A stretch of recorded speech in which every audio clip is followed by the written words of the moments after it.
Somewhere in a dresser drawer right now sits a necklace so gaudy, so obviously fake-looking, that its owner has walked past it 100 times without a second glance.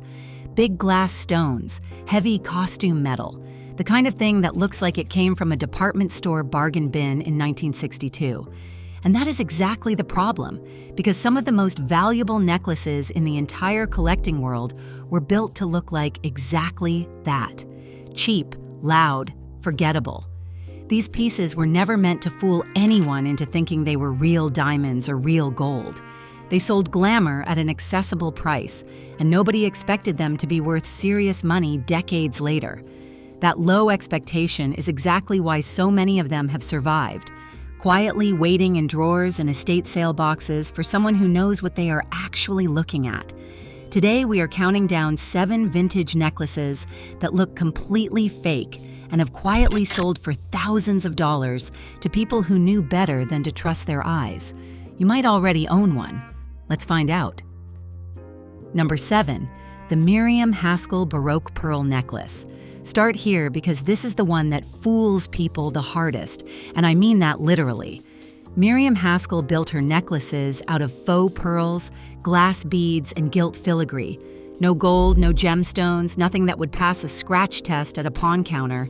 So when somebody pulls one of these out of a jewelry box, the instinct is immediate. Fake, cheap, costume junk, sell it for a couple of dollars or give it away.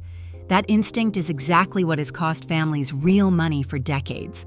The value in a Haskell piece was never about the materials. It lives entirely in the hand wiring. Every single bead on a genuine Haskell necklace was individually strung and wrapped by a trained artisan, layer over layer, until the whole thing has a texture that almost looks like lace up close. A tangled mess of glass beads to an untrained eye is actually a structural masterpiece to a collector. A multi-strand Baroque Haskell necklace in good condition regularly brings $400 to over $1,000, and matched sets with the original necklace, bracelet, and earrings together have crossed $2,400 at auction. Here's the twist that makes this category dangerous for casual sellers. Haskell rarely signed her early work, so the pieces most likely to get thrown in a donation bag as unmarked junk are frequently the very ones worth the most. Flip the clasp over and look for a small oval tag. If it is missing, do not assume the piece is worthless. Look at the wiring instead.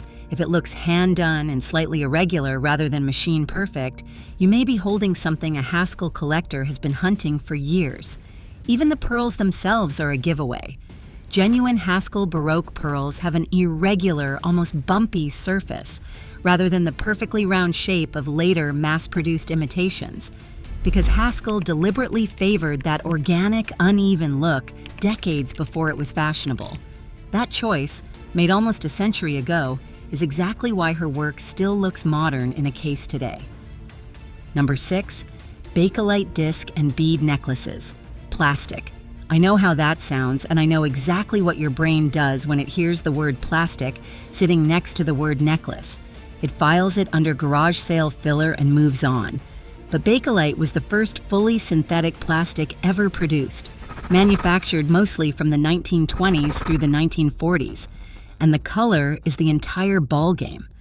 A common butterscotch or amber strand might bring somewhere between $50 and $300, which already surprises most people. But the rare colors, the deep cobalt blues, the dense marbled greens, the true cherry reds, sell for 3 to 5 times that. And a single strand of cherry red Bakelite beads has crossed $4,000 at the top end of the market. Carved and chunky disc necklaces in unusual color combinations push even higher, because carving takes skill and time that a plain bead never required. Here is the test that has saved more than one person from tossing a fortune in the trash. Rub the beads hard between your fingers until they warm up, then smell them. A sharp chemical whiff, almost like formaldehyde, means you are very likely holding the real thing. Costume plastic from later decades will not react the same way, and do not let a crack or a chip scare you off.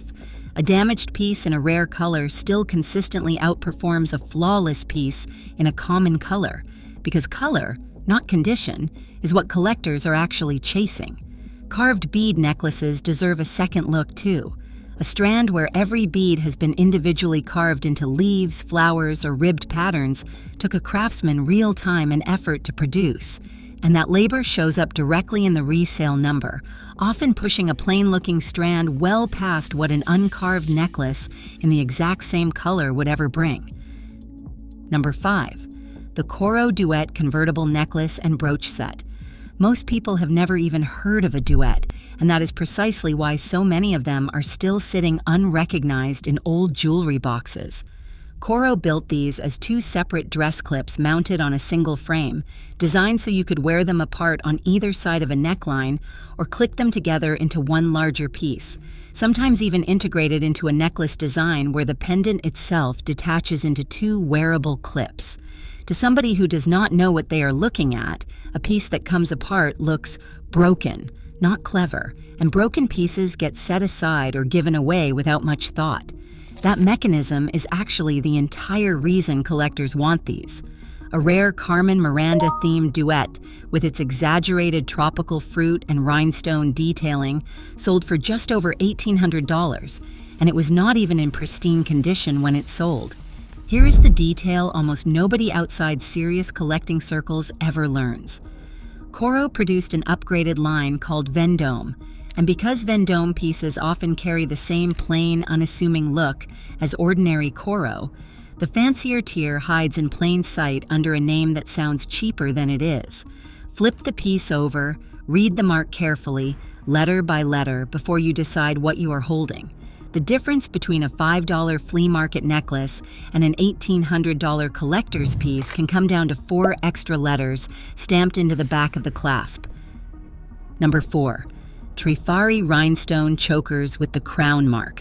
Turn over every rhinestone necklace you own right now, because the entire value of this category is hiding on the back, not the front. Trifari pieces from the middle of the 20th century look, to most people, like the most generic, sparkly costume jewelry imaginable, the sort of thing you would expect pinned onto a coat rack at a church rummage sale. Most unmarked or common Trifari necklaces genuinely do sell for modest sums, and that is exactly why people underestimate the whole brand on sight. But look for a tiny crown stamped directly above the letter T. That crown mark is the signature that separates a $20 necklace from one worth many multiples more, because collectors are paying for the pedigree behind the name, not just the shine of the stones.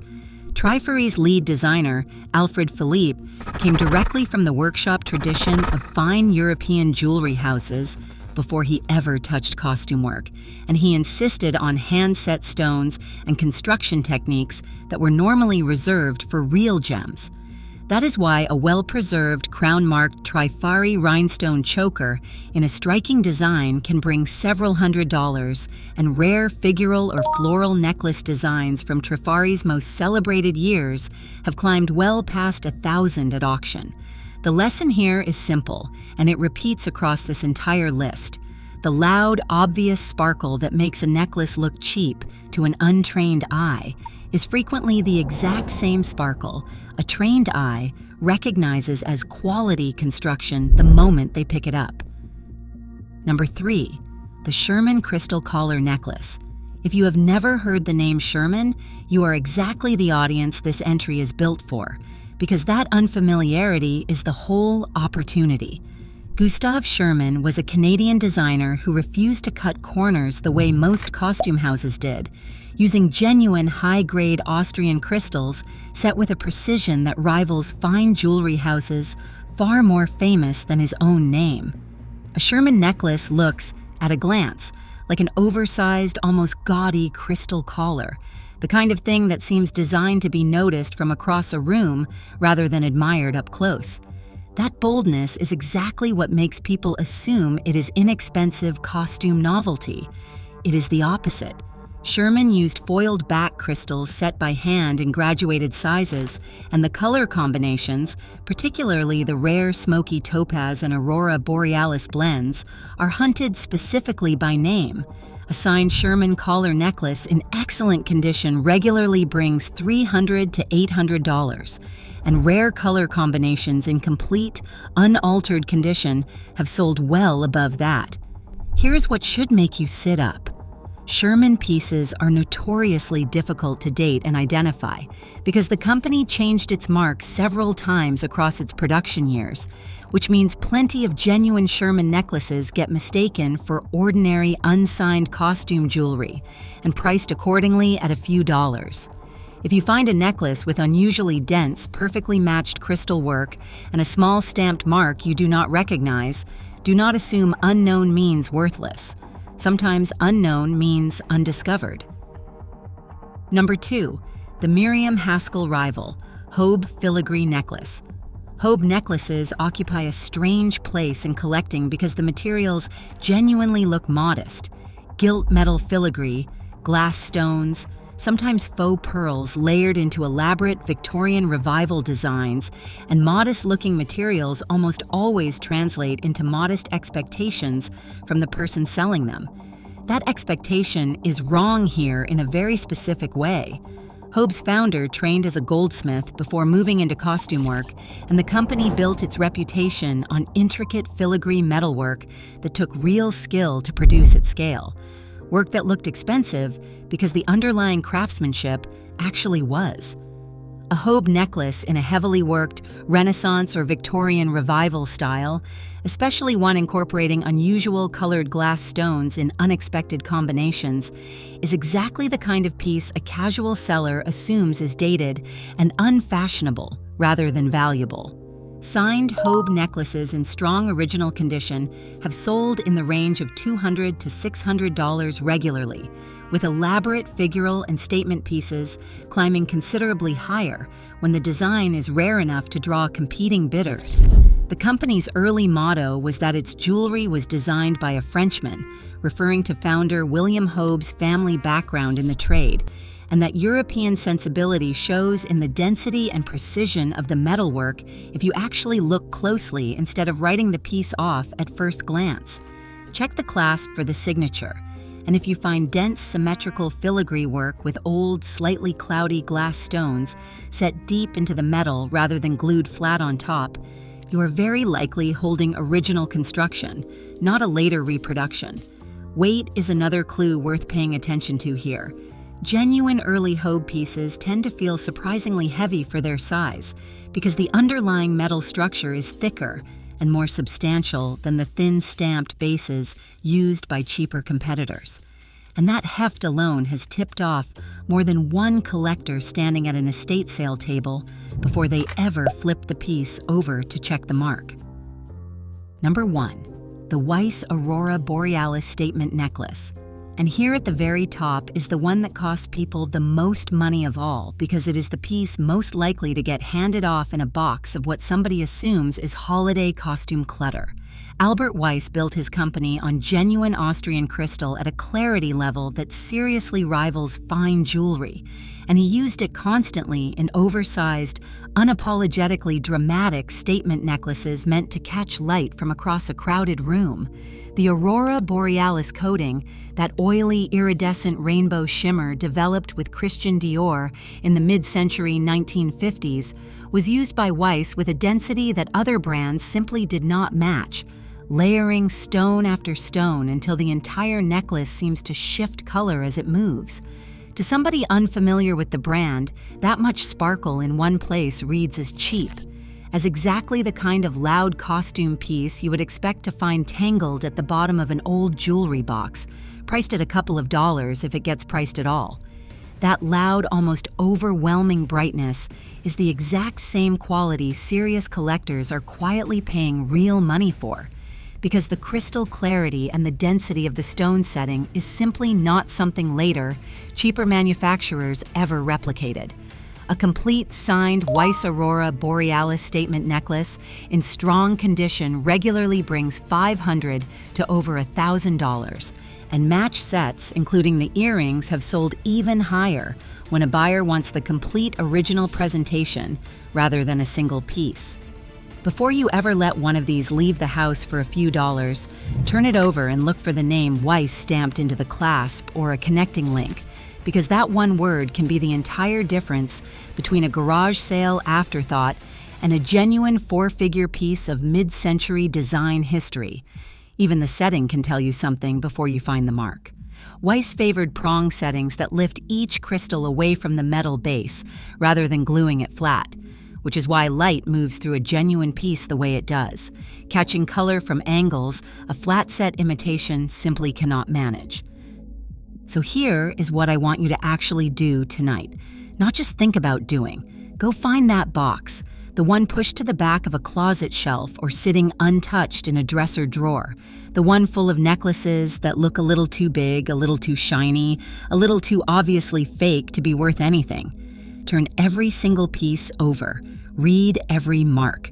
Because the entire theme running through this list is the same lesson repeated 7 different times. The very thing that makes a necklace look cheap to an untrained eye, the boldness, the size, the sparkle, the plastic, the unfamiliar name, is frequently the exact same thing a knowledgeable collector recognizes as quality the moment they turn it over. Hit the like button if even one of these surprised you today. Subscribe to the channel because we go this deep on every single video we make. And drop a comment down below telling me which one of these 7 you think might actually be sitting in your own jewelry box right now. I read every single one of them, I promise you that. And whatever you do, no matter how obviously fake it looks, do not sell it before you check.